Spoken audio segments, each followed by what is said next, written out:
मैं आपको बताऊंगा अवतल दर्पण के लिए। ये है अवतल दर्पण, ठीक। ये है एक अवतल दर्पण। उत्तल दर्पण को आप सेम बनाएंगे क्योंकि ऐसा ही बनेगा, थोड़ा सा डिफरेंट रहेगा उसमें चिन्ह परिपाटी का, ठीक। तो अवतल दर्पण में आपको अच्छे से समझा देता हूँ, फिर उत्तल दर्पण के लिए आप खुद से बनाकर देखिएगा। और आपको किसी भी तरह का प्रॉब्लम होता है तो मुझे कमेंट करके बताएं, या फिर मेरे नंबर में मैसेज कर सकते हैं, डिस्क्रिप्शन में मेरा नंबर रहता है, ठीक। तो चलिए देखते हैं।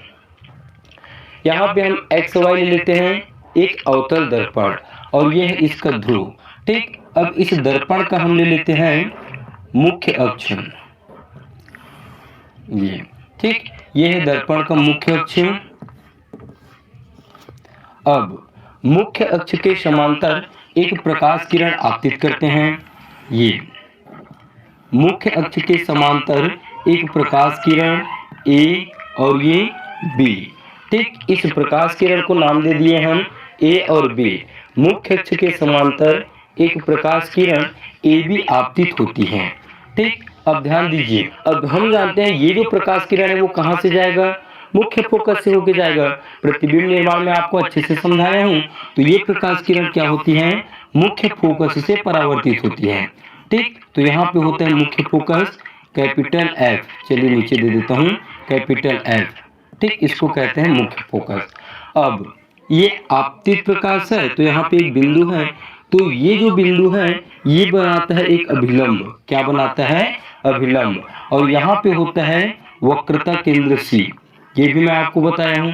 अभिलंब जो है वो किसके साथ रहता है, वक्रता केंद्र से, और आपतित प्रकाश जहाँ पे ये रहता है दर्पण में बिंदु बना, बिंदु रहता है, उस बिंदु से लगा रहता है अभिलंब हमारा, ठीक। तो जितना कोण ये आपतित प्रकाश बनाएगा और इसको कहेंगे हम आपतन कोण, उतना ही कोण क्या बनाता है, परावर्तित किरण बनाता है, मतलब ये परावर्तन कोण आर, ठीक। परावर्तन के नियम में हम जानते हैं कि आपतन कोण और परावर्तन कोण सदैव आपस में बराबर होते हैं, तथा आपतित किरण, परावर्तित किरण और अभिलंब ये तीनों भी एक ही बिंदु पर होते हैं। यहाँ पे भी देखिए तीनों एक ही बिंदु पर है।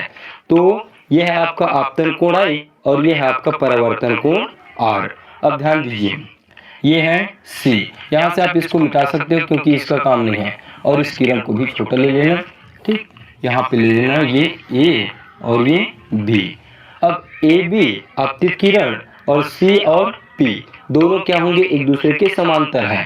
तो ये दोनों जब किरणें समांतर हैं, ये दोनों किरणें समांतर हैं, तो यहाँ पे जो कोण बनेगा और यहाँ पे जो कोण बनेगा वो दोनों कोण आपस में बराबर होंगे। किसके अनुसार बराबर होंगे भाई, एकांतर कोण के गुण से, ठीक। एकांतर कोण का प्रगुण होता है कि जब दो किरणें आपस में समांतर होते हैं तो जो तिर्यक रेखा होती है, ये वाला कोण और ये वाला कोण, ये दोनों कोण आपस में बराबर होते हैं अंतः एकांतर कोण की प्रॉपर्टी से, ठीक। तो ये हुआ हमारा चित्र कंप्लीट। यह है इसका मुख्य फोकस, यह है इसका वक्रता केंद्र, यह है इसका ध्रुव पी, और एक्स वाई क्या है, एक अवतल दर्पण है। तो यहाँ पे सबसे पहले हम चित्र के बारे में थोड़ा सा बताएंगे और इसको लिखेंगे वर्णन करके, ठीक। तो इसका